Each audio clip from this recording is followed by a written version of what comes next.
السلام علیکم، میں ہوں رضوان اشرف۔ یہ ہفتہ جو ہے بڑا ہی سنسنی خیز قسم کا ہفتہ شروع ہو چکا ہے، اور اس ہفتے میں جہاں پر سیاسی محاذ کے اوپر بہت ساری خبریں آنی ہیں، وہاں پر عدالتی محاذ سے بھی بہت ساری خبریں آنی ہیں، کیونکہ پچھلے تقریباً کوئی 2-3 ہفتوں سے، یا جب سے آپ اندازہ لگا لیں کہ 26ویں آئینی ترمیم کو منظور کیا گیا ہے، پاس کیا گیا ہے، اس کے بعد عدلیہ کو تو مکمل طور پر ختم کر دیا گیا ہے، عدلیہ کا تو جنازہ نکال دیا ہے حکومت نے۔ دیکھیں، حکومت اس قدر یہ لوگ بالکل ہی بے حس ہو چکے ہیں، اور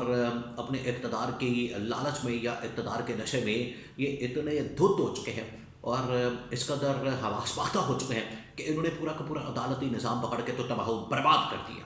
اور انہوں نے سپریم کورٹ کے اوپر نہ صرف حملہ کیا بلکہ آئین کے اوپر حملہ کیا، اور سپریم کورٹ کے اندر سے روح اور اس کی جان نکال دی، جس کی وجہ سے عدلیہ آپ کو بالکل اس وقت بے بس نظر آتی ہے اور بے اختیار نظر آتی ہے، اس کے پاس کوئی اختیار نہیں ہے۔ حالانکہ سپریم کورٹ آف پاکستان کا اگر ریاست کے مطابق دیکھا جائے، ریاست کے 3 جو پلر ہوتے ہیں، اس میں سب سے اہم ترین پلر عدلیہ کا ہوتا ہے، جو کہ ایگزیکٹو اور حکومت کے اوپر، ایگزیکٹو یا حکومت کے اوپر ایک چیک اینڈ بیلنس رکھتا ہے، اس کے اوپر نظر رکھتا ہے، اس کے اوپر کڑی نظر رکھتا ہے، اس کی نگرانی کرتا ہے، اس کو احتساب میں کھڑا کرتا ہے، انصاف کے کٹہرے میں اس کا احتساب کرتا ہے۔ لیکن یہاں پر کیا ہو رہا ہے؟ یہاں پر عدلیہ کو مکمل طور پر بے بس اور بے اختیار بنا دیا گیا 26ویں آئینی ترمیم کے نتیجے میں۔ اب جسٹس منصور علی شاہ، جسٹس منیب اختر اور 2-3 اور ججز ہیں جو کہ پھر بھی آئین کے مطابق، قانون کے مطابق، انصاف کے مطابق میرٹ کے اوپر فیصلے دینے کے لیے آج بھی کوشش کر رہے ہیں۔ اب جسٹس منصور علی شاہ کی جانب سے چیف جسٹس یحییٰ افریدی کو اور جسٹس امین الدین خان کو اس حوالے سے آگاہ کرنے کی کوشش کی گئی، خاص طور پر چیف جسٹس یحییٰ افریدی کو۔ لیکن چیف جسٹس یحییٰ افریدی لگتا ہے کہ وہ بھی اب حکومت کے ہاتھوں میں چلے گئے ہیں اور قاضی فائز عیسیٰ پارٹ 2 کی طرح آپریٹ کر رہے ہیں۔ ادھر عمران خان کی جو درخواستیں ہیں 9 مئی کے حوالے سے، 8 فروری کے انتخابات کے حوالے سے، 9 مئی کے واقعات کے حوالے سے، اور اب 26 نومبر کے حوالے سے، وہ درخواستیں، وہ پٹیشنز سماعت کے لیے مقرر کی جا رہی ہیں۔ ان کا کیا نتیجہ نکل سکتا ہے؟ جس طریقے سے آئینی بینچز کو بنایا جا رہا ہے جسٹس امین الدین خان کی سربراہی میں، اس میں سے کیا نکل سکتا ہے؟ اس طرح کے آئینی بینچز کا یا ان بینچز کے سامنے ان درخواستوں کو لگانے سے کچھ حاصل نہیں ہونے والا، کوئی فائدہ نہیں ہونے والا، رختی برابر بھی ان سے انصاف کی توقع نہیں کی جا سکتی ہے۔ تو اس کے بارے میں 2-3 اہم ترین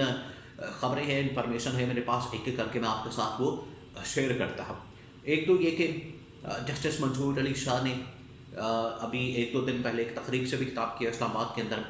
بچوں کے حوالے سے انہوں نے کہا کہ عدالتیں بننی چاہیے، چائلڈ کورٹس بننی چاہیے، تاکہ وہ بھی فیصلہ سازی میں اپنا کردار ادا کریں اور وہ سامنے آئیں۔ تو جب وہ بچوں کے حوالے سے تقریب سے خطاب کر رہے تھے تو اس واقعے پر پھر ان سے بار بار پوچھا گیا آئینی بینچز کے حوالے سے، ان کے استعفیٰ دینے کے حوالے سے، اور ان کے خطوط کے حوالے سے، خاص طور پر جو خطوط لکھتے ہیں، خط لکھے جاتے ہیں، اس کے اوپر بڑی پوچھ گچھ کی جاتی ہے اور ان خطوط کی بڑی خبریں سامنے آتی ہیں۔ تو خطوط کے حوالے سے خبریں میرے پاس موجود ہیں۔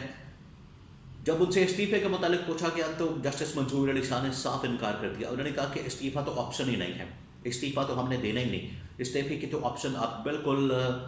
مائنس کر دیں، کیونکہ استعفیٰ دینے کے بعد استعفے کا مطلب یہ ہے کہ آپ نے راہ فرار اختیار کیا، آپ بھاگ گئے، آپ دوڑ گئے، آپ نے ریالٹی کا سامنا نہیں کیا، آپ نے حقیقت کا سامنا نہیں کیا، اور آپ چھوڑ کر چلے گئے۔ یہ نہیں ہو سکتا۔ ایک تو انہوں نے یہ کہا کہ میں استعفیٰ نہیں دے رہا، دوسرا انہوں نے کہا کہ بالکل آئینی بینچز کے متعلق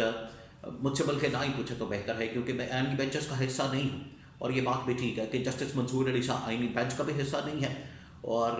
نہ ہی وہ چیف جسٹس ہے۔ اس میں کوئی شک نہیں ہے کہ وہ سینئر ترین جج ہیں اس وقت، اور ان کے بعد جو ہے جسٹس منیب اختر ہیں، اور تب جا کے کہیں جسٹس یحییٰ افریدی کا نمبر آتا ہے جن کو چیف جسٹس بنا دیا گیا۔ لیکن اب وہ بھی پارٹ 2، قاضی فائز عیسیٰ پارٹ 2 ہی ثابت ہو رہے ہیں، حکومت کے سہولت کاری دبا کے کر رہے ہیں وہ۔ پھر جسٹس منصور علی شاہ کے خطوط کے متعلق پوچھا گیا۔ اب خطوط کے متعلق میں آپ کو بتا دیتا ہوں۔ 2 خط جو ہے وہ جسٹس منصور علی شاہ کی جانب سے لکھے گئے چیف جسٹس یحییٰ افریدی کو، اور انہیں کہا گیا 2-3 چیزیں اس کے اندر مینشن کی گئی، بڑی ویلڈ ہے، بڑی سالڈ ہے۔ ایک تو یہ کہا گیا کہ 26ویں آئینی ترمیم کے اوپر تقریباً درجنوں درخواستیں آئی ہوئی ہیں سپریم کورٹ کے اندر، مختلف لوگوں نے اس کے پر درخواستیں دی ہوئی ہیں، بار کونسل نے، Pakistan bar council, supreme court bar ایسوسی ایشن، اس کے بعد وکلاء نے،